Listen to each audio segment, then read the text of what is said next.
Bismillahirrahmanirrahim. Assalamualaikum warahmatullahi wabarakatuh.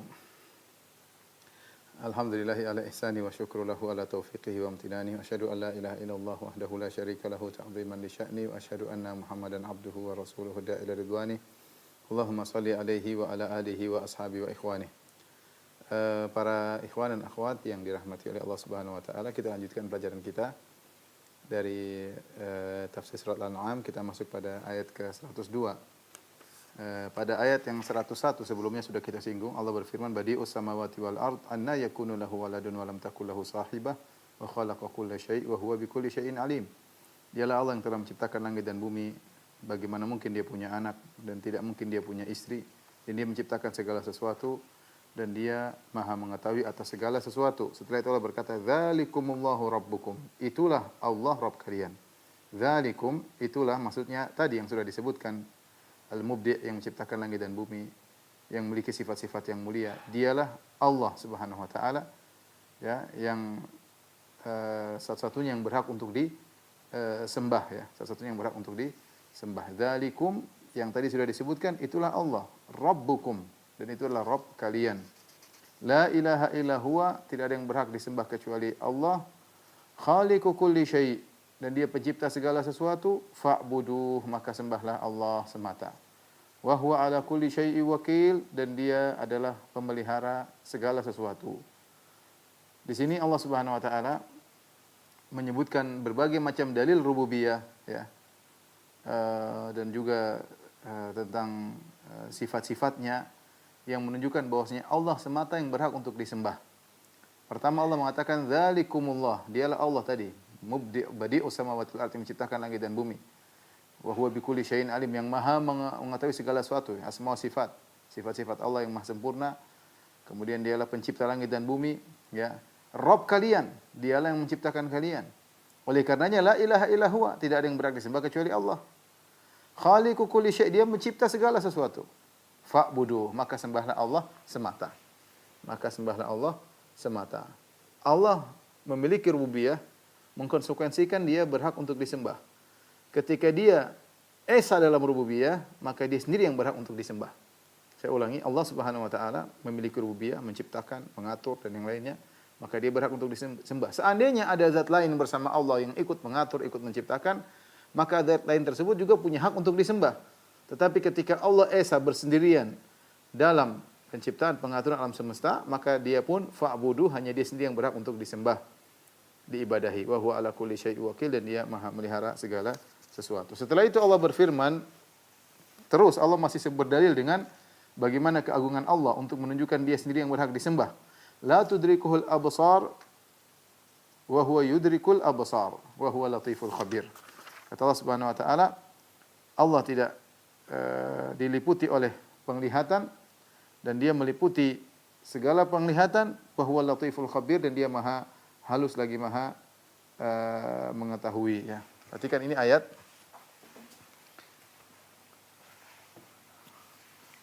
Kata Allah Subhanahu wa taala, la tudrikuhu al-absar wa huwa yudriku al-absar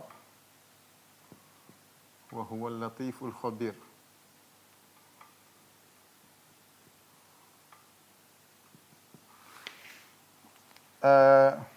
Kaum Mu'tazilah,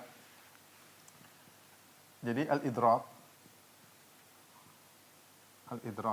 ya, secara bahasa artinya al-ihatah. Al-ihatah itu artinya meliputi, ya. Ini hukum asal. Tetapi orang-orang Mu'tazilah mengartikan al-idrak dengan melihat, ya. Kaum Mu'tazilah, ya,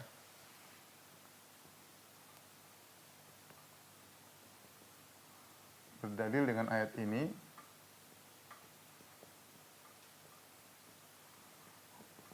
untuk menyatakan Allah tidak dilihat. Allah tidak bisa dilihat di dunia maupun di akhirat. Di dunia maupun akhirat. Apa dalil mereka? Dalil mereka adalah al-idrak di sini maknanya ru'yah. Kata mereka al-idrak sama dengan ar-ru'yah, yaitu melihat. Jadi kalau mereka artikan ayat ini, la tudrikuhul absar, bahwasanya pandangan menurut mereka artinya pandangan tidak bisa melihat Allah. Hu di sini Allah, la tudrik. Hu Allah, yaitu pandangan-pandangan, al-absar artinya pandangan-pandangan. Jamak dari basar. Ya. Ya. Inna sam'a wal basara, sungguhnya pendengaran, penglihatan. Jadi bukan mata tapi penglihatan. Jadi penglihatan tidak bisa melihat Allah. Kata mereka berarti Allah tidak bisa dilihat di dunia dan di akhirat karena kata mereka al-idrak maknanya adalah ru'yah. Ya. Tapi ini dibantah oleh para ulama, oleh baik ahlu sunnah, baik asy'ariyah, karena asy'ariyah juga berpendapat Allah bisa dilihat di akhirat. Ya. Tapi dengan tidak sama dengan penetapan dengan ahlu sunnah, ada perbedaan. Itu kita bahas dalam pembahasan asma wa sifat. Tapi intinya al-idrak maknanya bukan ru'yah secara bahasa. Ya. Ini secara bahasa. Ya, al-idrak sama al-ihata, meliputi. Dalilnya apa? Dalilnya contoh firman Allah Subhanahu wa taala, "Falamma taraw al-jam'ani" falamma taraw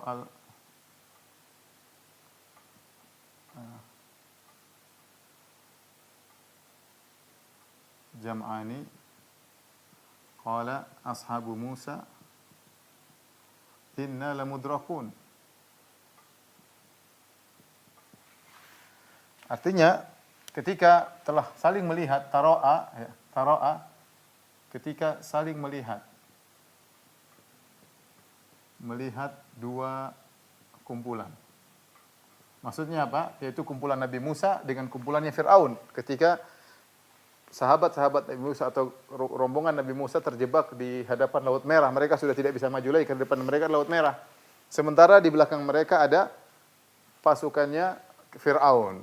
Maka ketika itu, tatkala mereka sudah saling melihat, qala ashabu Musa, berkatalah teman-temannya pengikut Nabi Musa, innala mudrakun. Innala mudrakun, kita bakal diliputi. Ya. Ingat, bukan artinya mudrak kita akan terlihat, karena mereka sudah saling terlihat.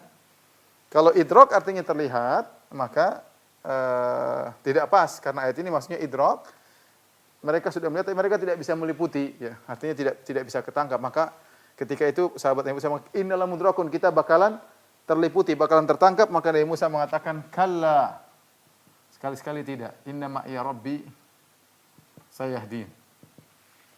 Kata Nabi Musa, sekali-sekali tidak. Ini dalil bahwasanya idrak maknanya bukan melihat. Al-idrak maknanya bukan melihat, ya. Ini kalau kita mau bantahan, ya. Bolehlah di sini.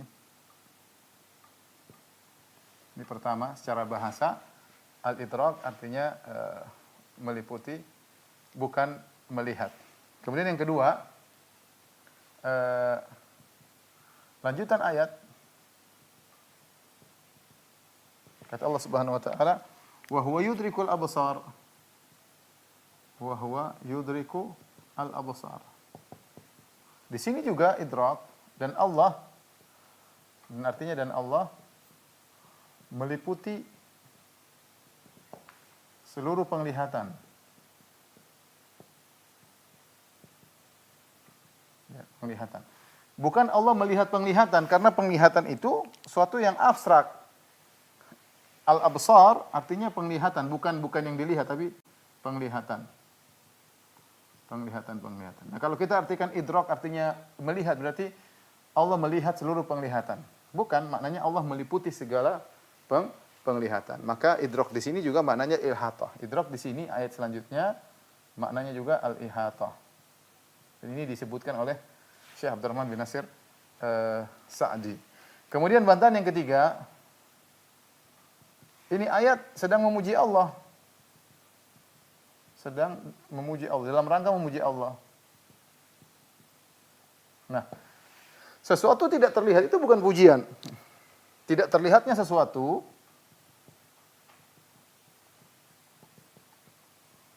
bukanlah pujian.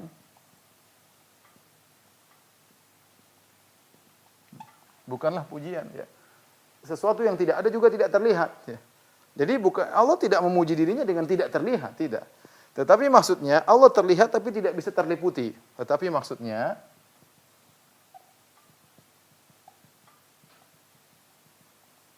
Allah dilihat tapi tidak terliputi, tidak ada yang bisa meliputi zat Allah. Tidak terliputi oleh penglihatan.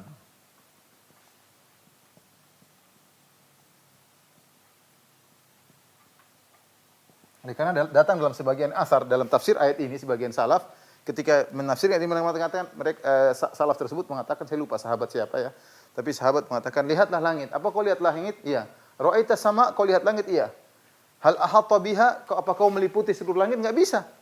Kita lihat langit tapi kita enggak bisa pandangan kita meliputi seluruh langit. Ada langit di bawah yang kita tidak lihat, samping sana samping sini kita enggak bisa lihat ya. Tapi kita melihat langit. Jadi Allah justru dipuji karena Allah dilihat tapi tidak terliputi oleh penglihatan. Sebagaimana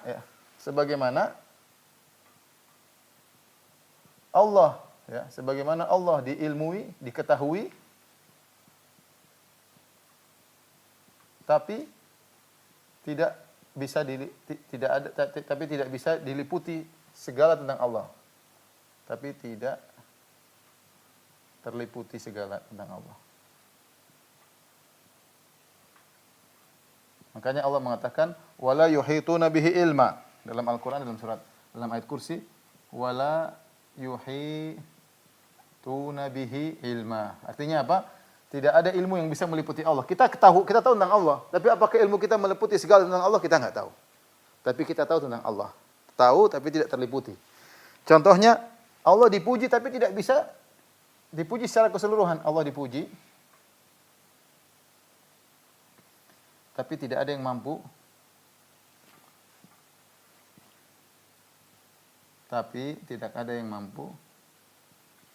memujinya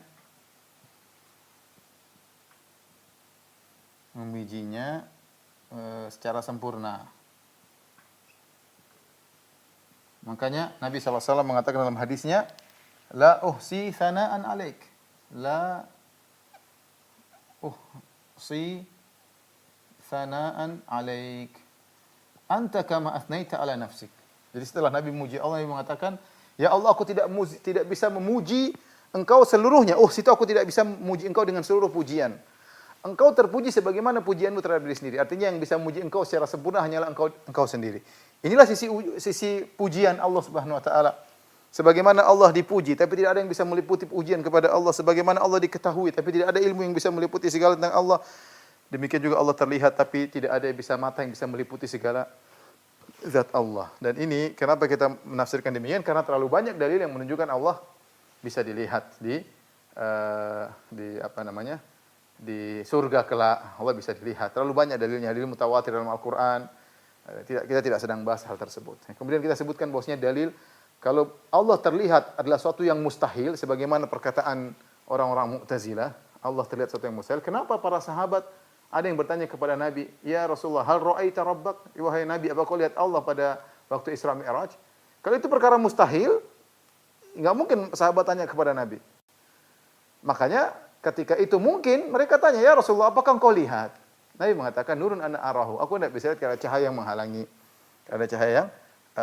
Jadi yang benar bahwasanya la tudrikul absar maknanya adalah penglihatan tidak bisa meliputi Allah. Justru ini pujian. Kalau artinya Allah tidak bisa terlihat, maka Allah sedang tidak dipuji. Karena ayat ini dibawa dalam rangka untuk mengkokohkan hanya Allah yang berhak disembah. Ya. Dzalikumullahu rabbukum la ilaha illahu khaliqu kulli syai'in fa'buduh wa huwa ala kulli syai'in wakil la tudrikul absar wa yudrikul absar. Ya. Ayat ini datangkan untuk mengkokohkan hanya Allah yang berhak untuk disembah. Ini berarti bantahan terhadap Mu'tazilah. Makanya saya sempat cerita ketika ada kawan lagi hajian kemudian ketemu dengan jamaah, kemudian ada syekh yang ceramah dari kalangan Mu'tazilah. Allah tidak bisa dilihat. Kalian tidak akan lihat Allah di surga. Akhirnya ada seorang syekh bilang begini saja, saya berdoa, harap Anda aminkan dan jamaah seluruh mengaminkan. Ya silakan, kita akan aminkan. Ya Allah, halangilah orang ini untuk melihatmu. Ya Allah, halangilah orang, karena dia mengatakan kau tidak bisa terlihat. Ya Allah, halangilah dia dari melihatmu di surga. Maka dia bilang, jangan. Padahal dia tadi sebelumnya mengatakan Allah tidak mungkin dilihat. Tapi ketika mau didoakan agar tidak bisa melihat Allah pada hari kiamat di surga, dia mengatakan jangan. Dia tidak mau didoakan dengan doa. Berarti fitrahnya meyakini bahwasanya Allah Subhanahu wa taala sebenarnya bisa dilihat. Kemudian wa huwal latif. Ya, wa huwal latif yaitu maha halus. Ya, halus atau lembut ya. Apa maksudnya maha halus lembut? Ada dua penafsiran. Artinya maha mengetahui segala yang detail, maha mengetahui segala sesuatu yang pelik, yang halus, pelik ya. Karena Allah menciptakan segala sesuatu ya. Allah maha mengetahui segala sesuatu yang halus, pelik. Atau yang kedua, Allah mengantarkan kebaikan kepada hambanya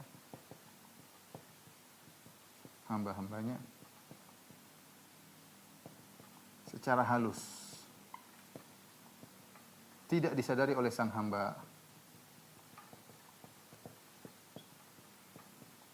Makanya ketika Nabi Yusuf alaihissalam ketika akhirnya menjadi bendaharawan Mesir, kemudian dia berkata kepada ayahnya,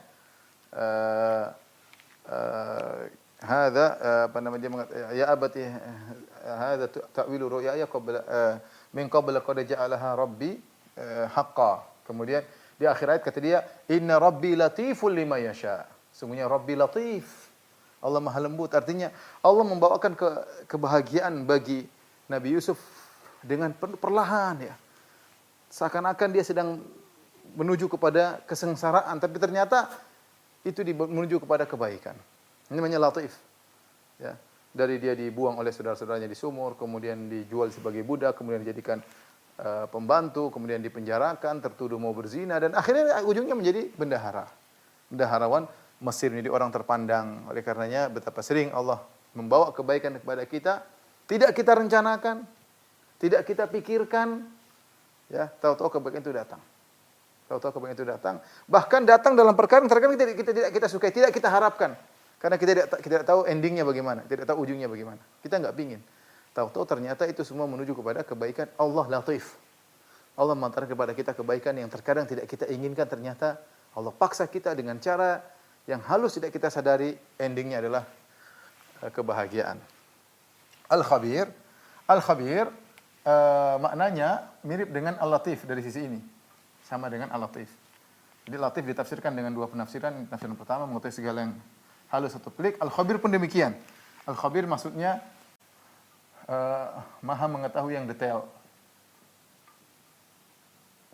Yang detail sama mirip dengan Al-Latif,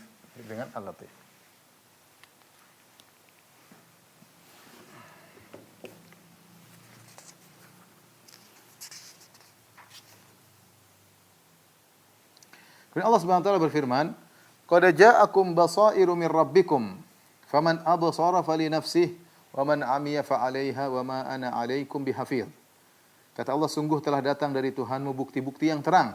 Allah telah datangkan bukti-bukti bahwasanya Dia adalah Tuhan yang berhak disembah secara esa, sendirian, tidak ada yang boleh disembah kecuali Allah semata.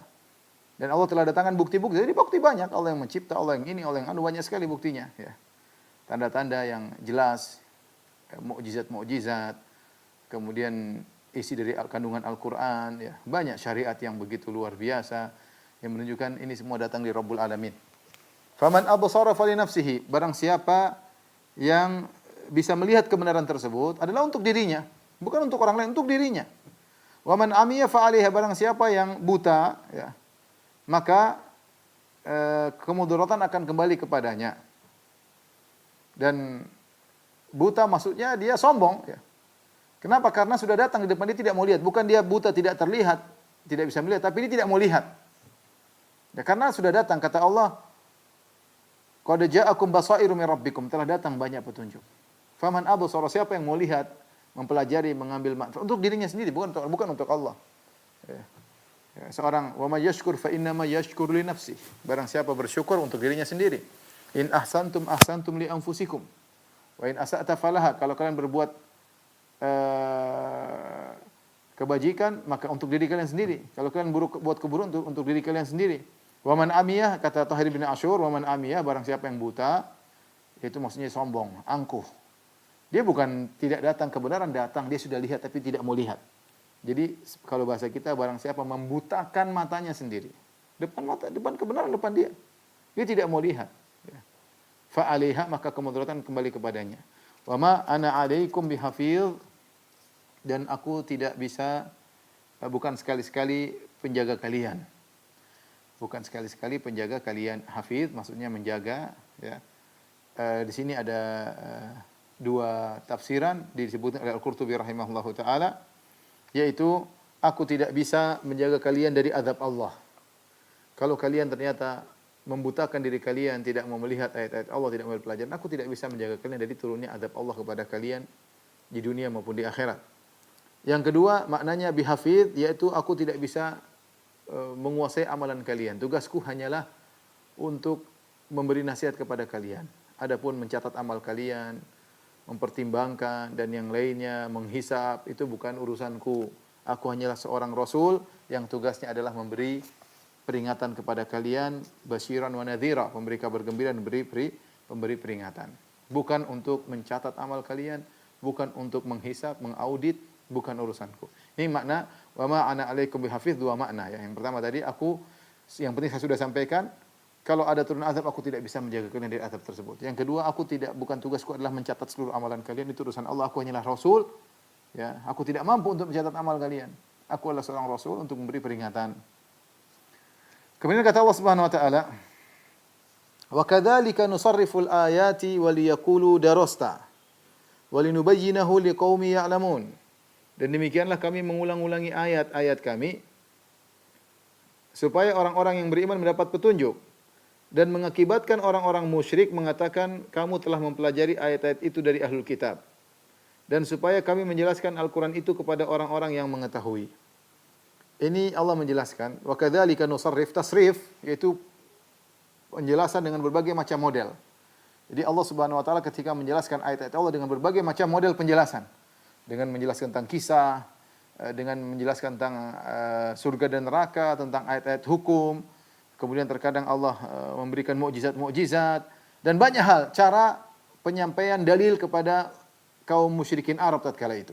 Sehingga Allah mengatakan nusarrif. Nusarrif artinya nunawwi', kami variasikan. Kata Allah, demikianlah kami variasikan berbagai macam model penjelasan kami kepada kalian. Waliyaqulu darasta. Waliyaqulu, li di situ adalah lamul aqibah atau lam as-sayrura. Artinya sehingga mengakibatkan ketika kami menjelaskan dengan berbagai macam model dalam Al-Quran, berbagai macam penjelasan, beragam variasi penjelasan. Yang setiap varian saja itu sudah bisa membuat orang yakin terhadap adanya Tuhan yang berhak disembah, itu Allah. Apalagi dengan berbagai macam varian, bervariasi. Ya.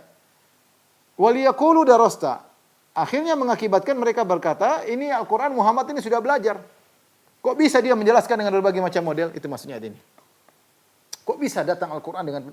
Jadi sebenarnya orang musyrikin tahu Al-Quran itu hebat. Kenapa? Karena pendalilannya banyak sisi. Apalagi mereka yang pakar bahasa, mereka ngerti bagaimana agungnya Al-Quran, bagaimana balaghahnya yang tinggi. Kita baca tafsir kemarin, kita lihat luar biasa. Bagaimana susunan kata-kata dalam Al-Quran luar biasa. Dan ini dipahami oleh Abu Jahal, Abu Lahab, dan yang lainnya. Mereka paham. Tapi mereka punya syubhat. Kata mereka, liyaqulu darasta. Sehingga mereka mengatakan akibat begitu indahnya Al-Quran dengan ragam variasi penjelasannya, mereka berkata ini Muhammad sudah pelajari sebelum Muhammad mengutarakan Al-Quran sudah pelajari dulu. Darasnya belajar, engkau belajar dulu. Ya, belajar dulu. Dalam qiraah yang lain, waliyaqulu darasta. Ya, yaitu engkau saling tukar pikiran dengan ahlul kitab. Ada orang yang menolong engkau wahai Muhammad sehingga kau bisa nyusun Al-Quran. Ya, dan ini sebenarnya Allah Subhanahu sebutkan dalam surat Al-Furqan, misalnya kata Allah, wa anahu alaihi qaumun akharun. Orang musyrikin berkata, ada suatu kaum yang menjadi sekretaris Muhammad untuk nyusun Al-Quran. Muhammad sendiri nggak bisa kayaknya. Tapi dia punya tim. Muhammad Office mungkin, di tim untuk menyusun. Ini perkataan orang musyrikin. Jadi di balik tuduhan ini menunjukkan mereka mengakui hebatnya Al-Quran. Jadi mereka akui. Mereka akui. Ya. Makanya ketika Al-Walid ibn Mughirah disuruh menuduh Muhammad, dia bingung mau menuduh Muhammad sebagai apa. Innahu fakkara wa qaddar faqutila kaifa qaddar thumma qutila kaifa qaddar thumma nadhar. Dia pikir, dia merenungkan apa sih harus ucapkan kepada Muhammad ini. Mau dibilang penyair bukan, mau dibilang pendusta enggak ya. Mau dibilang orang gila lebih enggak mungkin lagi. Akhirnya dia mengatakan illa sihru yu'thar, ini hanyalah sihir. Kenapa bisa memisahkan? Karena ajaib, Al-Quran itu ajaib. Al-Quran menakjubkan, jadi mereka mengakui. Makanya mereka mengatakan, ini berarti Muhammad sudah belajar persiapan sebelumnya. Ya. Waliyaqulu darosta. Dalam qiraah yang lain, waliyaqulu darosta. Muhammad kerjasama. Seperti dalam ayat yang lain, wa anahu alaihi qaumun akharun. Jadi satu kaum yang kerjasama membantu Muhammad. Yaitu orang Yahudi atau yang lainnya. Atau orang Romawi kali yang lainnya ya. Dalam ayat yang lain, wa qalu asatirul awwalina iktatabaha fahiya tumla 'alaiha bukratan wa asila. Itu hanyalah dongeng-dongeng orang-orang terdahulu karena mirip dengan perjanjian lama, isinya ada kisah Nabi Nuh, itu kisah Nabi Ayub, Nabi Daud, Nabi Sulaiman. Ya, fahiya tumla 'alaihi, ada yang mendiktekan kepada Muhammad pagi dan siang. Ya. Ini tidak logis ya. Kapan mau dikte sama Muhammad? Muhammad kan turunkan ayat sesuai dengan kejadian, kan enggak masuk akal. Ini sekedar omong kosong mereka. Kita tahu kan ayat turun tiba-tiba. Ada peristiwa turun ayat. Kapan Muhammad mempersiapkan timnya? Tim office-nya kapan menyiapkan untuk mengeluarkan ayat-ayat Al-Quran? Mau diskusi kapan? Tiba-tiba Rasulullah terdiam turun ayat. Rasulullah terdiam tiba-tiba turun ayat. Gak ada sempat waktu untuk diskusi. Hanya omong kosong aja. Ya. Dan kita tahu bahwasanya Nabi SAW adalah ummi. Rasulan Nabiyyal ummi. Orang tidak bisa baca, tidak bisa tulis. Ya, seandainya Rasulullah SAW bisa baca, bisa tulis, idzal lartabal mubtilun, maka orang-orang ahli batil akan meragukan Rasulullah SAW. Ini di antara hikmahnya kenapa Rasulullah SAW adalah seorang nabi yang ummi. Allah pilih dia seorang nabi. Padahal Nabi SAW menyuruh para sahabat untuk belajar baca. Padahal Rasulullah SAW sampai ketika dalam perang Badar, di antara tebusan yang Rasulullah minta untuk menebus tawanan orang-orang Quraisy yang ditawan oleh kaum muslimin adalah orang-orang tawanan tersebut suruh ngajarin baca tulis kepada anak-anak kaum Ansar. Disuruh ajarin. Kalau sudah bisa belajar, suruh bebas. Ya. Jadi Rasulullah SAW motivasi orang untuk bisa baca. Dan ayat pertama, Iqra, bacalah. Tapi dia bisa baca. Ma'ana biqari, aku tidak bisa baca. Dan yang benar Rasulullah tidak bisa baca sampai beliau meninggal dunia. Supaya apa? Supaya bukti bahwasanya Al-Quran ini bukan karangan Muhammad. Seandainya Nabi bisa baca sedikit saja, orang akan tuduh Muhammad ini SAW hanyalah belajar bersekongkol dengan kaumun akharun, dengan sekelompok orang, belajar diskusi sama pendeta Yahudi atau pendeta Buhairah dan yang lainnya. Inilah pernyataan orang-orang yang menimbulkan syubhat untuk meragukan Al-Quran. Makanya Allah mengatakan, wa kadzalika nusarriful ayati wa liyaqulu darasta. Demikianlah kami memvariasikan penjelasan-penjelasan dalam Al-Quran sehingga akhirnya mengakibatkan mereka berkata, engkau sungguhnya telah belajar. Walinubayyinahu liqaumi ya'lamun. Padahal dengan tasrif, dengan variasi penjelasan tersebut bermanfaat bagi orang yang berilmu. Tidak bermanfaat bagi orang musyrikin yang menganggap itu hanyalah rancangan Muhammad. Bermanfaat bagi sebagian orang yang berilmu mengatakan ini kehebatan Al-Quran, ini bukan dari Muhammad, ini turun dari Rabbul Alamin. Kemudian kata Allah Subhanahu wa taala, "Ittabi' ma uhiya ilaika min rabbik." Ikutlah apa yang diwahyukan kepadamu dari Tuhanmu. La ilaha illahu, tidak ada yang berhak disembah kecuali Allah semata. Wa a'rid 'anil musyrikin, dan berpaling dari orang-orang musyrikin. Allah Subhanahu wa taala mengatakan ittabi'. Ittabi' di sini artinya secara bahasa ikuti, tapi maksudnya bukan ikuti karena Rasulullah SAW sudah mengikuti Al-Qur'an. Tapi kata para ulama maksudnya istimrar, yaitu continue lah ya dalam menjalankan ayat-ayat Allah Subhanahu wa taala, ya. Bukan mengikuti perintah Allah karena Nabi sudah mengikuti perintah Allah, tapi maksudnya adalah continue-lah engkau dalam menyampaikan ayat-ayat Allah dan wa'arid, dan berpaling dari kaum musyrikin. Maksudnya jangan kau layani mereka. Tetap dakwahi tapi jangan layani perdebatan mereka, jangan layani permohonan mereka, jangan melayani permintaan mereka. Berpaling. Berpaling bukan maksudnya meninggalkan, tidak, karena Nabi memang disuruh berdakwah. Tapi cara dakwahmu begitu. Sampaikan, tinggalkan. Ngajak debat, tinggal. Enggak usah. Karena mereka ini cuma mau cari menang aja. Ya. Mereka mau cari menang aja. Ya. Tidak ada faedahnya kau berdebat dengan dengan mereka. Wa a'rid 'anil musyrikin. Berpaling dari kaum musyrikin maksudnya cuekin mereka, tetap sampaikan cuekin mereka.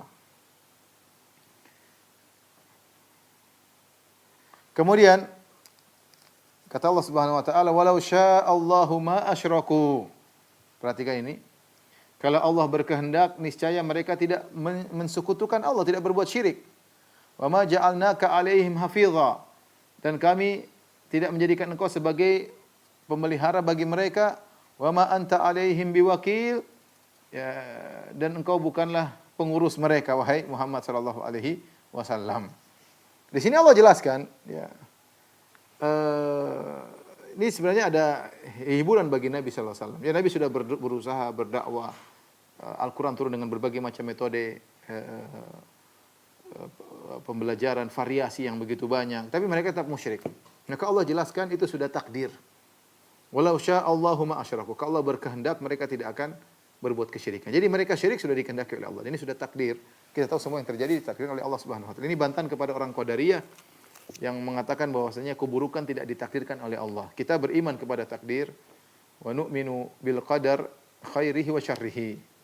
Ya, di antara rukun iman yang keenam adalah beriman kepada takdir yang baik maupun takdir yang buruk. Ya. Termasuk di antaranya semua yang terjadi. Iblis jadi iblis sudah ditakdirkan oleh Allah Subhanahu wa taala. Fir'aun jadi Fir'aun sudah ditakdirkan oleh Allah Subhanahu wa taala.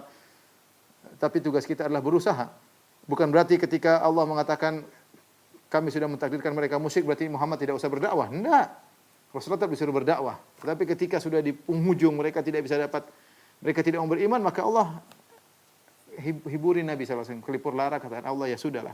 Walau sya'allahu ma asyraku. Memang kalau berkehendak mereka tidak akan berbuat syirik. Artinya mereka berbuat syirik juga atas kehendak Allah disebut dengan takdir kauniyah. Irada al-kauniyah, ya. Wa ma ja'alnaka 'alaihim hafidha, dan kami tidak menjadikan engkau, ya, untuk menjaga mereka dari azab Allah. Bukan tugas Muhammad. Jadi Rasulullah sangat sayang kepada mereka, ya. Wala tahzan 'alaihim, dalam Al-Qur'an Allah sering mengatakan jangan kau sedih atas mereka. Rasulullah sedih melihat mereka berpaling dari ayat-ayat Allah. Ya, Rasulullah sedih. Tapi kata Allah, engkau bukan penjaga mereka. Kalau turunkan azab kau tidak bisa menjaga mereka. Wa ma anta 'alaihim biwakil, dan kau tidak bisa mengurus urusan mereka. Bukan urusanmu. Tugasmu hanya berdakwah. Ini sekali lagi peringatan, atau bukan peringatan, penegasan kepada Nabi bahwasanya Rasulullah SAW tugasnya adalah seorang dai, bukan mengurus mereka, tidak mengurus hidayah mereka. Hidayah mereka bukan di tangan Nabi Muhammad sallallahu alaihi wasallam. Nabi tidak bisa menghalangi mereka dari azab, padahal Nabi sangat sayang kepada mereka, dari kerabat Nabi, dari kabilah Nabi, orang sama Quraisy. Ya, wa ma anta 'alaihim biwakil, dan kau tidak mengurusi urusan mereka. Baik, kita lanjutkan. Setelah itu Allah Subhanahu wa taala berfirman, jadi ayat yang penting dalam surat Al-An'am 108. Kata Allah, "Wala tasubbul ladzina yad'una min dunillahi fayasubbullaha 'adwan bighairi ilm." Dan janganlah kalian mencela sesembahan-sembahan yang disembah selain Allah. Janganlah kalian sembah, jangan kalian cela berhala-berhala mereka. Fayasubbullaha 'adwan bighairi ilm. Yang dikhawatirkan mereka nanti akan memaki Allah dengan melampaui batas tanpa ilmu. Mereka akan balas melampaui batas memaki Allah. Kadzalika zayyana likulli ummatin amalahum. Demikianlah kami hiasi amal setiap umat, ya. Tsumma ila rabbihim marji'uhum, kemudian kepada Rabb mereka akan kembali. Fayunabbi'uhum bima kanu ya'malun. Dan Allah akan mengabarkan kepada mereka tentang apa yang mereka kerjakan, ya. Perhatikan di sini. Di sini Allah mengatakan wala tasubbul ladzina yad'una. Janganlah kalian mencela sembahan-sembahan selain Allah. Padahal kita tahu mencela, Allah Subhanahu wa taala berfirman wala tasubbu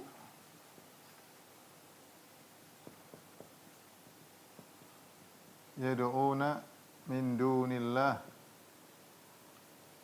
fayasubbullah adwan bi ghairi ilm. Ini ayat penting berkaitan dengan syadul dzari'ah. Kata Allah, janganlah kalian mencela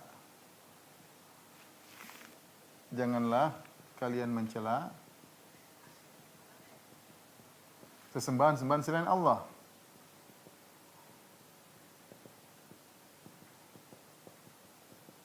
Fa yasubbullah adun bighairi ilm, karena mereka akan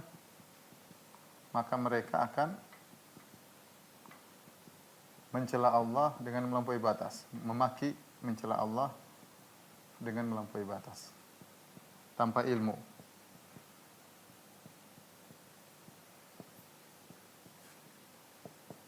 Baik. Apa yang dimaksud dengan pertama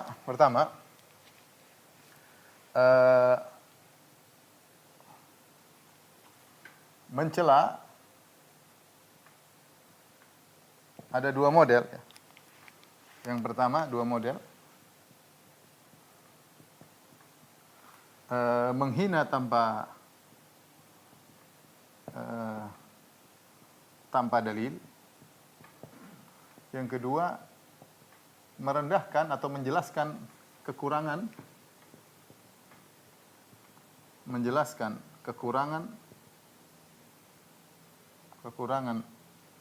sesembahan-sembahan tersebut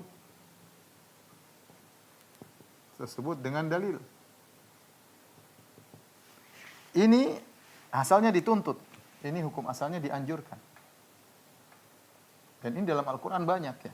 Nabi Ibrahim alaihissalam mencela, maksudnya menjelaskan, lima ta'budu ma la yasma'u wa la yubsiru wa la yughni anka syai'a. Kenapa kalian, ayahku, kenapa engkau menyembah berhala yang tidak bisa melihat, tidak bisa mendengar, tidak bisa bantu engkau sama sekali. Ya. Afala dan banyak seperti itu ya. Kenapa ayat-ayat bagaimana Nabi Ibrahim mencela sembahan-sembahan? Dalam Al-Quran juga banyak. Allah mencela sembahan-sembahan yang tidak bisa berbuat apa-apa. Wa ya'buduna min dunillahi ma la yanfa'u wa la yadhurruhum. Mereka menyembah kepada selain Allah yang tidak bisa beri mudarat, tidak bisa beri mudarat. Seperti ini tidak jadi masalah. Menjelaskan kekurangan sembahan-sembahan tersebut. Seperti Allah menjelaskan tentang Nabi Isa, ya, yang disembah oleh orang Nasara, kata Allah Subhanahu wa taala, ya, inna mathala Isa indallahi kamathali Adam, khalaqahu min turab. Sungguhnya Nabi Isa sama seperti Adam, sama-sama diciptakan dari tanah ya. Allah tidak mencela, tapi Allah menjelaskan kekurangan dan itu tidak jadi masalah. Ya.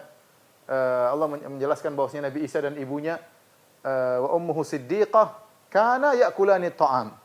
Bahwasanya ibundanya Nabi Isa dan Bunda Maria adalah wanita yang jujur ya.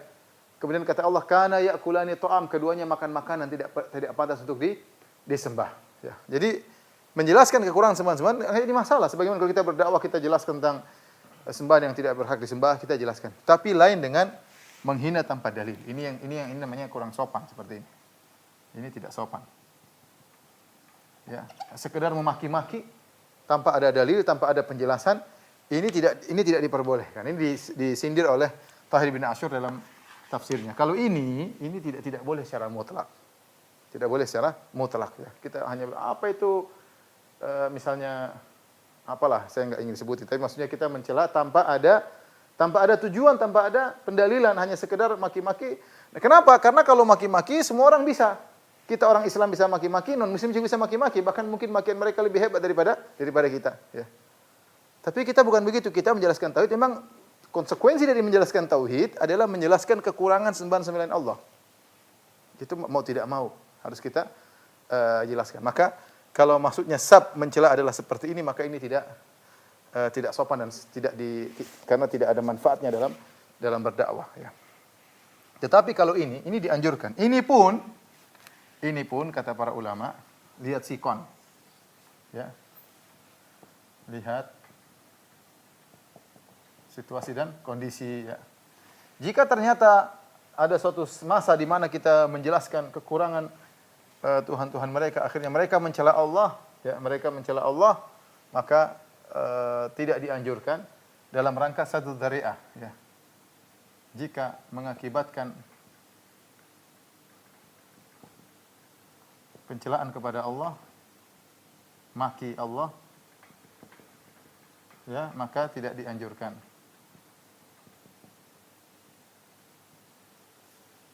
Dan ini menunjukkan apa? Para ulama menjelaskan ini dalil bahwasanya memaki Allah lebih parah daripada kesyirikan mereka sendiri, lebih parah daripada kesyirikan.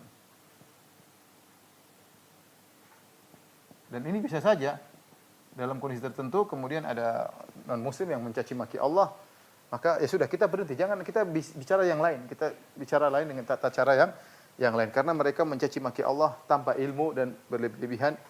Ya, dan itu lebih parah daripada kesyirikan. Ini sama seperti kaidah apa? Kaidah amar ma'ruf nahi mungkar. Karena nahi mungkar kita boleh bernahi mungkar selama tidak menimbulkan kemungkaran yang lebih berat. Dan ini ijma' ulama. Tidak boleh seorang bernahi mungkar kalau menimbulkan kemungkaran lebih besar. Nah, ketika seorang kemudian menjelaskan tentang keburukan sesembahan selain Allah, tiba-tiba mereka akhirnya mencaci maki Allah lebih parah. Ya sudah, mending kita berhentikan karena menimbulkan kemungkaran yang lebih besar, yang lebih parah daripada kesyirikan. Lebih parah daripada kesyirikan yang mereka lakukan. Ya. Ini berarti termasuk dalam kaidah. Dan inilah disebut dengan kaidah dalil tentang sadduz dzari'ah. Ya. Ini ayat adalah dalil tentang kaidah sadduz dzari'ah, yang artinya menutup celah-celah yang mengantarkan kepada maksiat, kepada kemungkaran. Dan ini banyak dalam Al-Quran, dalam hadis-hadis Nabi SAW tentang hal tersebut. Segala sarana yang bisa mengantarkan kepada keburukan maka tidak boleh kita lakukan. Ya, taib. Kalau seorang mencela, kata Allah, fayasubbullah adwan bighairi. Mereka akan mencela Allah Subhanahu wa taala. Mereka akan mencela Allah dengan melampaui batas, tanpa ilmu. Timbul pertanyaan. Bukankah orang-orang musyrik Arab mengakui Allah sebagai Tuhan? Dan terlalu banyak dalilnya sebagai Tuhan. Lantas, kenapa mereka mencela Allah?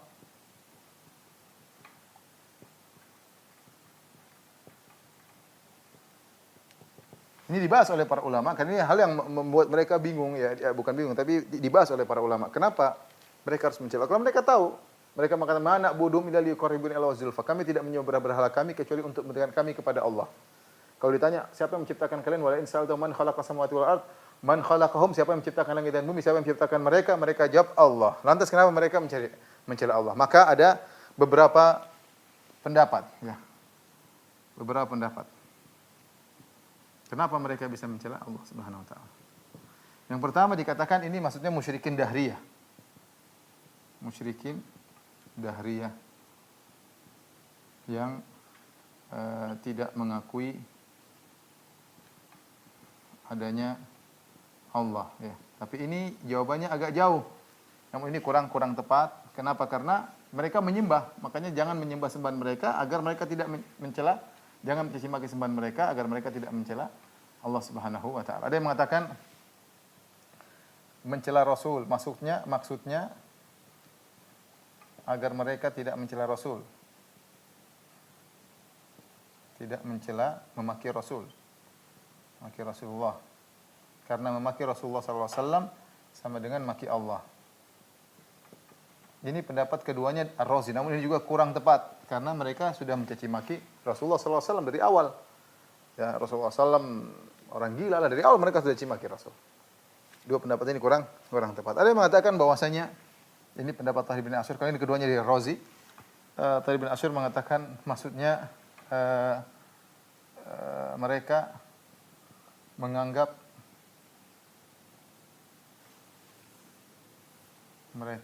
menganggap Allahnya Muhammad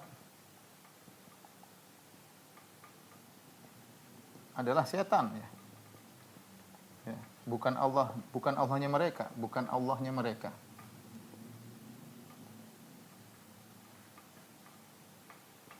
Ini sama seperti perkataan salah seorang Syiah yang mengatakan sungguhnya Allah yang disembah oleh Abu Bakar dan Umar dan yang lainnya bukanlah Allah kami, ya. Gampangannya begitu, ya. Beda. Itu Allah yang kayak gitu bukan. Allah kami beda dengan Allahnya Ahlus Sunnah, ya. Sama seperti ketika Nabi SAW turun surat Ad-Duha, Nabi SAW tidak didatangi oleh Jibril, sehingga akhirnya datang istrinya Abu Lahab mengatakan, menurutku anna syaitanaka qad tarakak. Wahai Muhammad, setanmu telah meninggalkan engkau. Maksudnya Jibril. Makanya atau Allah meninggalkan engkau. Dia menyebut Allah dengan syaitan atau Jibril dengan syaitan. Ya, karena dia menganggap itu syaitan, dia tidak menganggap Allah yang mereka yakini ya. Makanya Allah mengatakan ma wadda'aka rabbuka, sungguhnya Rabbmu tidak meninggalkanmu. Di sini istrinya Abu Lahab menamakan Allah atau Jibril dengan syaitan. Sehingga mereka memaki dengan tadi menganggap Allahnya Muhammad yang nyuruh Muhammad untuk berdakwah itu bukan Allah yang kami maksud ya. Karena Allah yang kami maksud tidak pernah mengutus Muhammad seperti itu. Ini pendapat Thahir bin Asyur. Ini Thahir bin Asyur. Ibnu Asyur. Ini tadi Razi, kedua-duanya Razi. Adapun Syekhul Islam Ibnu Taimiyah, dia punya pendapat lain. Dia mengatakan, ini mungkin terjadi karena kaum musyrikin mencintai sesembahan-sembahan mereka, berhala-berhala mereka, seperti mencintai Allah. Ya. Kata Allah Subhanahu wa taala, "Minan nasi may yattakhidhu min dunillahi andadan wa minan nasi may yattakhidhu min dunillahi andadan." Kata Allah, yuhibbunahum ka hubbillah. Mereka mencintai sembahan-sembahan mereka seperti mereka mencintai Allah.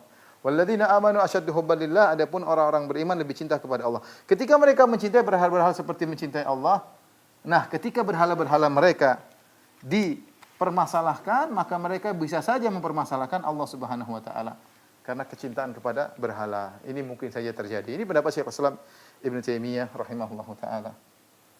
Allah alam bisawab ya. Baik. Kemudian Allah Subhanahu wa taala berfirman, "Kadzalika zayyana likulli ummatin amalahum." Dan demikianlah kami jadikan setiap umat menganggap baik pekerjaan mereka. Ya, dan ini bagi setiap umat ya. Masing-masing ya. Orang-orang kafir menganggap perbuatan mereka baik, orang-orang beriman menganggap perbuatan mereka baik sehingga mereka semakin kokoh dalam perbuatan yang mereka lakukan ya. Iblis yang menjadikan orang-orang musyrikin menganggap perbuatan mereka adalah perbuatan yang baik. Kata Allah, "Tsumma ila rabbihim marji'uhum." Kemudian kepada Rabb mereka lah mereka akan kembali. Silakan masing-masing merasa baik. Ya, Allah mentakdirkan begitu. Mereka merasa masing-masing apa yang mereka lakukan itu baik. Tapi ingat, ada hari keputusan.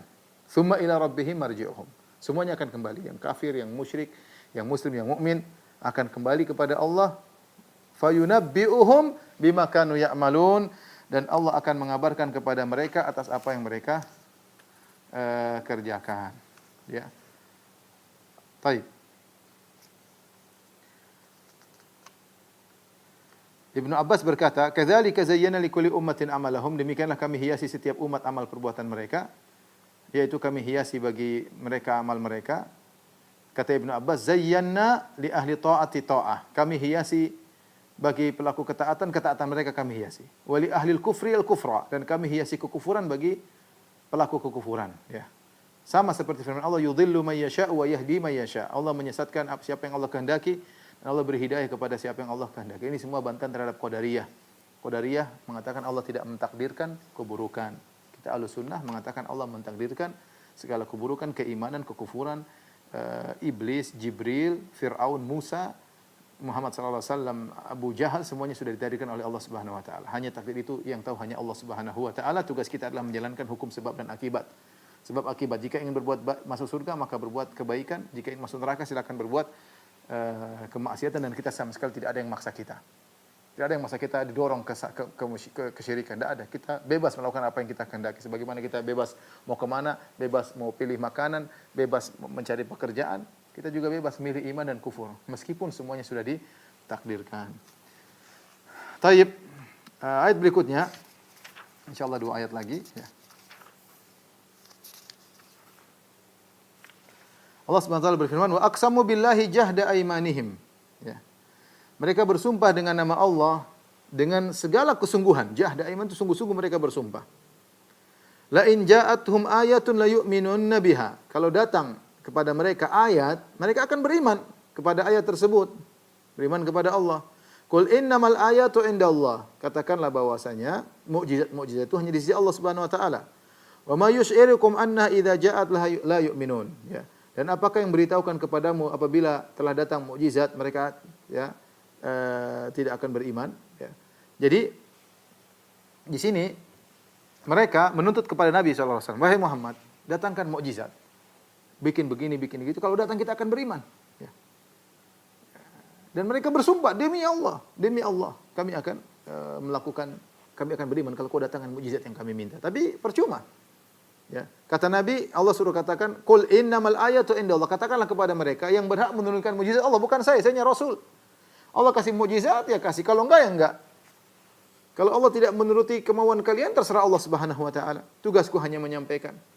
Bukan urusanku mukjizat, bukan urusanku. Dan apakah kalau sudah datang mereka bakalan beriman? Belum tentu. Ya. Di sini perhatikan, mereka bersumpah dengan nama Allah. Kalau dalam kondisi-kondisi yang berat, mereka sungguh-sungguh bersumpah. Mereka tidak bersumpah dengan Lata, dengan Uzza, dengan Manat, dengan Hubal, dengan berhala-berhala. Mereka bersumpah dengan nama Allah. Saya bacakan perkataan Al-Qurtubi, ya, rahimahullahu taala.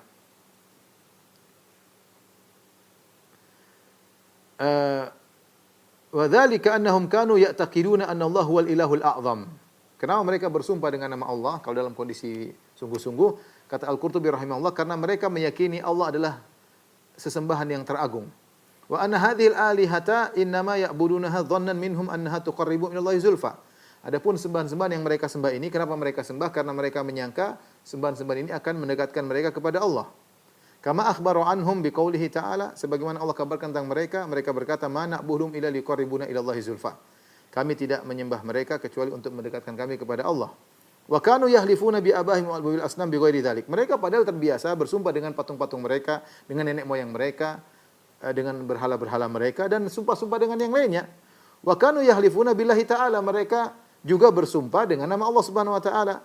Tetapi kalau sudah wa kanu yusammunahu jahdal yamin idza kanat al yamin billah. Tapi kalau sudah bersumpah dengan nama Allah itu sumpah yang benar-benar. Ya. Jadi kalau sudah sungguh-sungguh mereka ya Muhammad, demi Allah, kalau kau datangkan mukjizat yang kami minta, kami beriman kepada Allah. Tapi Allah bilang enggak. Katakanlah pada mereka mukjizat di tangan Allah bukan di tangan Muhammad. Tapi intinya mereka percaya kepada Allah Subhanahu wa taala, bahkan mereka bersumpah dengan nama Allah dalam kondisi yang mendesak, ya.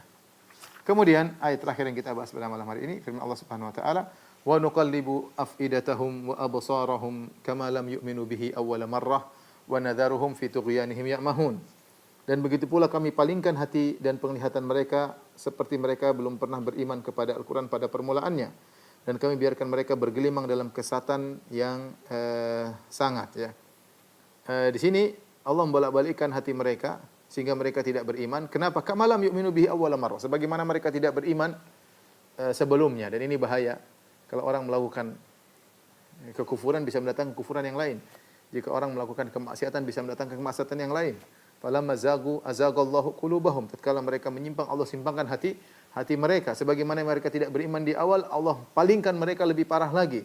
Ya, makanya al-ma'siyah tunadi bi ukhtiha. Maksiat akan memanggil teman saudara-saudaranya untuk datang berhadir bersama dia. Betapa banyak maksiat satu menjerumuskan kepada maksiat yang lain, ya.